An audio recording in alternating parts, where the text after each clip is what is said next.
Recording in progress. Oke, baik. Halo, Assalamualaikum warahmatullahi wabarakatuh. Kami dari kelompok 8 dari Administrasi Perkantoran kelas B tahun 2019 dari Universitas Negeri Yogyakarta akan menjelaskan tentang materi kegiatan bank dari mata kuliah perbankan. Untuk anggota kelompok itu sendiri ada saya sendiri, Putri Ayu Sumaryani, kemudian rekan saya, Dera Al-Baihaqi. Selanjutnya saya Rida Al-Revan Sidiferdia. Saya Sherly Permatasari. Oke, baik. Jadi, saya akan menjelaskan terlebih dahulu apa itu bank. Jadi, menurut Undang-Undang Nomor 10 Tahun 1998 tentang perbankan, dalam pasal 1 ayat 2, menjelaskan bahwa bank adalah badan usaha yang menghimpun dana dari masyarakat dalam bentuk simpanan dan menyalurkannya kepada masyarakat dalam bentuk-bentuk lainnya dalam rangka meningkatkan taraf hidup masyarakat. Jadi sebagaimana diketahui, bank merupakan lembaga keuangan yang bekerja berdasarkan kepercayaan masyarakat, memiliki peranan dan posisi yang strategis dalam proses perekonomian. Untuk selanjutnya ada bagaimana kegiatan perbankan dalam berbagai sektor. Kali ini kita akan menjelaskan 3 bank. Oke, maaf, mungkin Dera bisa di-mute terlebih dahulu. Oke, baik, terima kasih. Jadi kita akan menjelaskan 3 sektor, yaitu yang pertama ada bank umum, kedua ada bank perkreditan rakyat, kemudian yang ketiga ada bank campuran dan bank asing. Jadi kita akan menjelaskan kegiatan-kegiatan dari perbankan tersebut. Oke, untuk materi yang pertama ada bank umum yang akan dijelaskan oleh rekan saya, yaitu Dera. Silahkan.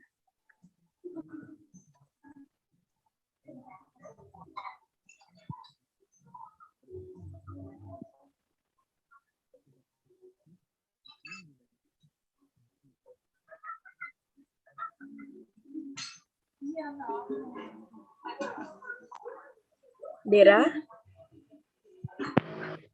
Bank Umum Devisa memiliki jumlah layanan jasa yang paling lengkap. Maaf, suara kamu tidak masuk.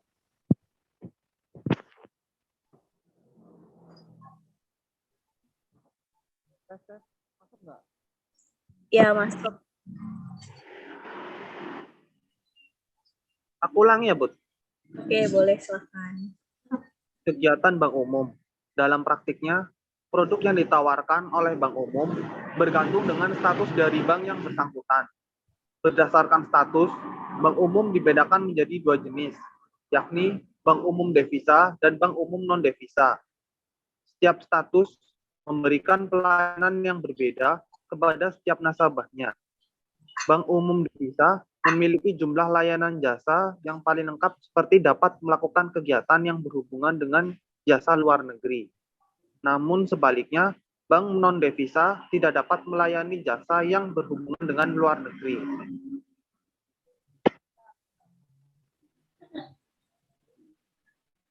Oke, berikutnya. Ya.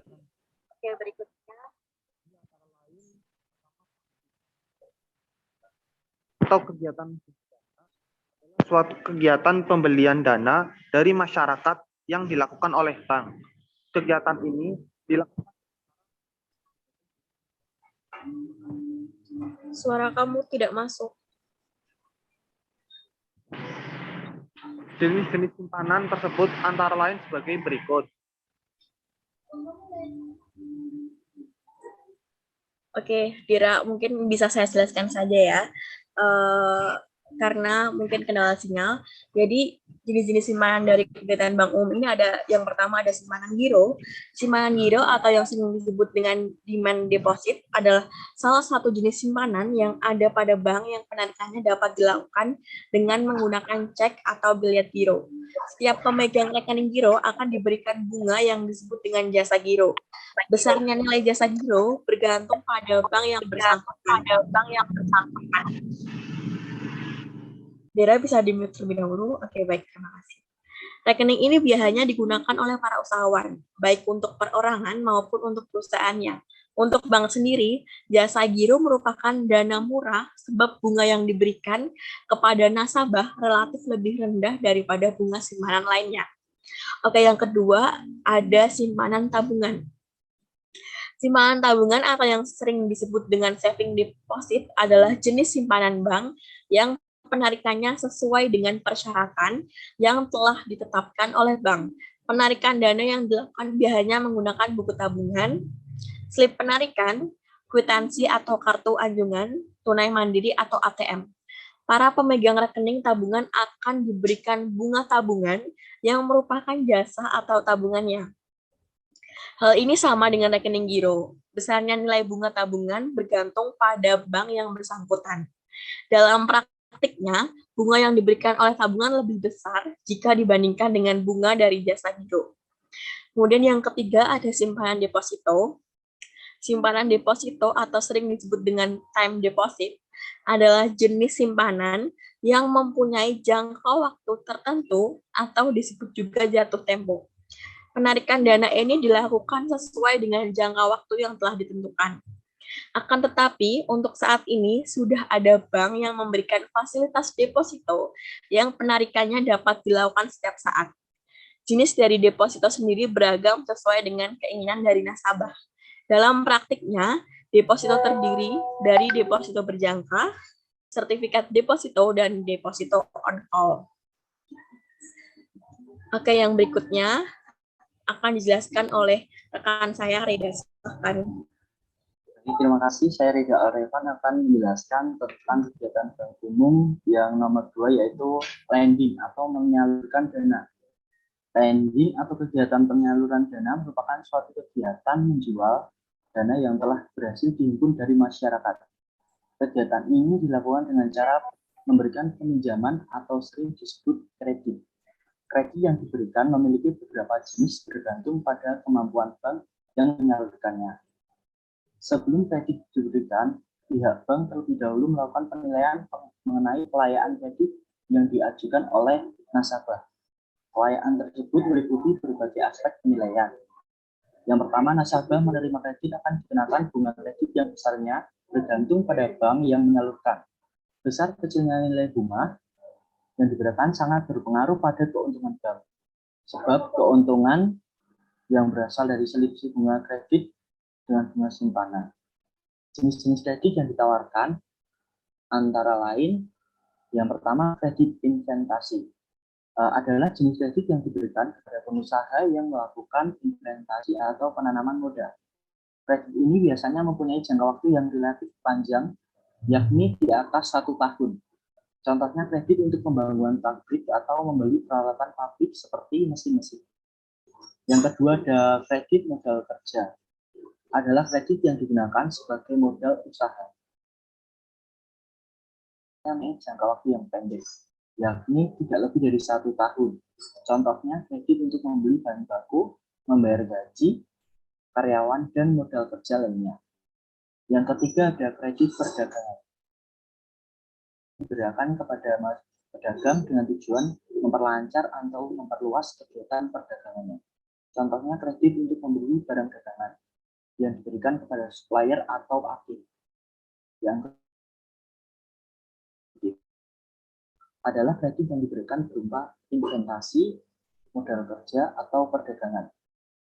Hal ini berarti jenis kredit ini diberikan untuk diusahakan kembali, sehingga mendapatkan pengembalian kredit yang diharapkan berasal dari usaha yang telah dibiayai. Selanjutnya ada kredit konsumtif. Adalah kredit yang digunakan untuk keperluan pribadi, seperti keperluan konsumsi, baik pangan, sandang, hingga papan. Contohnya kredit perumahan, kredit kendaraan bermotor yang digunakan oleh pribadi. Selanjutnya ada kredit profesi. Nah, kredit profesi ini sendiri adalah kredit yang diberikan pada kalangan profesional seperti dosen, dokter, atau pengacara. Selanjutnya ada kegiatan bank umum. Yang ketiga adalah servis atau memberikan jasa bank lainnya. Servis atau jasa bank lainnya adalah suatu kegiatan yang bertujuan untuk menunjang guna mendukung kelancaran kegiatan penghimpunan serta penyaluran dana. Baru-baru ini kegiatan ini telah memberikan kontribusi keuntungan yang tidak sedikit bagi bank, apalagi keuntungan dari sweep bis semakin mengecil, bahkan cenderung negatif full atau bunga simpanan lebih besar daripada bunga kredit. Semakin lengkapnya jasa yang ditawarkan oleh bank, maka akan semakin baik kelengkapannya yang disebut ditentukan oleh permodalan bank dan kesiapan bank dalam menyediakan SDM yang andal. Jasa-jasa yang ditawarkan oleh bank antara lain sebagai yang pertama ada transfer atau kirim uang, selanjutnya ada clearing atau penagih wakat atau surat berharga seperti cek dan biliar giro yang berasal dari dalam kota. Selanjutnya ada collection atau inkasso, adalah jasa penagihan wakat yang berasal dari luar kota atau luar negeri. Yang selanjutnya ada safe deposit box atau biasa kita kenal dengan istilah safe loket yang memberikan jasa pelayanan yang memberikan layanan penyewaan box atau kotak pengaman tempat menyimpan surat-surat berharga. Selanjutnya ada bank card atau kartu kredit. Kartu ini dapat digunakan untuk berbelanja di berbagai tempat seperti minimarket ataupun supermarket. Selanjutnya ada banknotes, adalah penukaran valuta asing yang menggunakan kurs atau nilai tukar rupiah dengan mata uang asing. Selanjutnya ada bank garansi, adalah jaminan bank yang diberikan kepada nasabah dalam rangka membiayai suatu usahanya. Selanjutnya ada bank draft, adalah biasa yang dikeluarkan oleh bank kepada nasabah. Biasa tersebut dapat diperjualbelikan jika nasabah membutuhkan. Selanjutnya ada letter of credit, adalah suatu kredit yang diberikan pada pelaku ekspor impor yang berguna untuk melakukan pembayaran atas transaksi ekspor impornya. Selanjutnya ada cek wisata atau cek perjalanan yang biasa digunakan oleh turis ataupun wisatawan. Selanjutnya ada menerima setoran, itu digunakan untuk pembayaran pajak, telepon, air, listrik, ataupun uang kuliah. Selanjutnya ada melayani pembayaran, yaitu untuk pembayaran gaji atau pensiunan, atau pembayaran kupon. Dan yang terakhir ada bermain dalam pasar modal. Bank dapat berperan dalam berbagai kegiatan pembelian dan bermain surat berharga di pasar modal.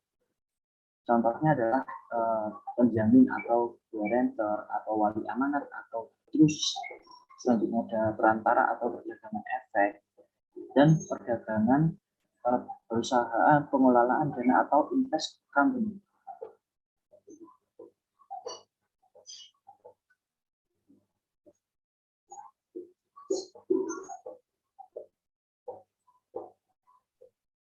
Oke, baik. Yang selanjutnya akan dijelaskan oleh rekan saya, yaitu Sherly. Dipersilahkan. Baik, terima kasih. Saya Sherly Permatasari akan menjelaskan mengenai kegiatan dari Bank Perkreditan Rakyat atau BPR. Pada dasarnya, kegiatan Bank Perkreditan Rakyat sama dengan kegiatan bank umum. Hanya saja yang membedakan adalah jumlah jasa yang ditawarkan BPR lebih sempit daripada bank umum itu sendiri. Hal ini dikarenakan BPR dibatasi oleh berbagai persyaratan sehingga tidak memiliki banyak kebebasan seperti bank umum. Keterbatasan kegiatan BPR ini dikaitkan pula dengan misi pendirian BPR sendiri. Dalam praktiknya, kegiatan BPR antara lain yang pertama ada bentuk himpunan dana berupa simpanan tabungan dan simpanan giro. Yang kedua, bentuk penyaluran dana berupa kredit investasi, kredit modal kerja, dan kredit perdagangan. Akibat dari keterbatasan BPR, maka terdapat beberapa larangan yang tidak boleh dilakukan BPR. Larangan tersebut meliputi hal-hal sebagai berikut. Yang pertama, menerima simpanan giro. Yang kedua, mengikuti miring. Yang ketiga, melakukan kegiatan valuta asing. Dan yang terakhir, melakukan kegiatan perasuransian.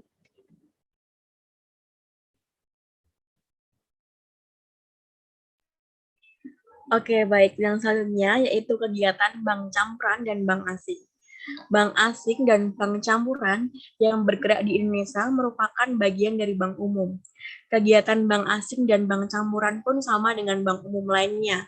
Hal yang membedakan adalah bank asing dan bank campuran lebih dikhususkan dalam bidang-bidang tertentu, dan terdapat pula larangan tertentu dalam melakukan kegiatannya. Adapun kegiatan bank asing dan bank campuran di Indonesia antara lain sebagai berikut.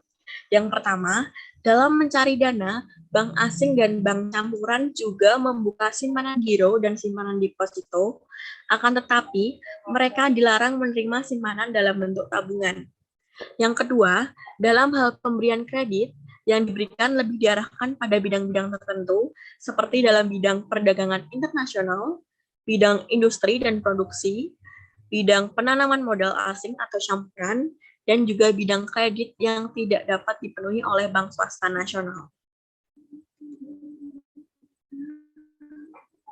Kemudian untuk jasa-jasa yang ditawarkan oleh bank campuran dan bank asing, yang pertama ada jasa transfer jasa clearing, ada jasa inkaso, jasa jual beli valuta asing, ada jasa bank kredit atau kartu kredit, ada jasa bank draft, ada jasa safe deposito box, ada jasa pembukaan dan pembayaran LC, kemudian ada juga jasa bank garansi, ada jasa bank notes, ada jasa jual beli traveler's view, dan jasa bank umum lainnya. Oke, baik. Itu adalah 3 kegiatan dari Bank Umum, Bank Perkreditan Rakyat, dan Bank Campuran dan Bank Asing. Kami dari kelompok 8 sudah menjelaskan materi dari kegiatan-kegiatan bank tersebut. Terima kasih yang sudah memperhatikan. Saya menerima kritik dan saran oleh teman-teman semua. Sekian, terima kasih. Wassalamualaikum warahmatullahi wabarakatuh.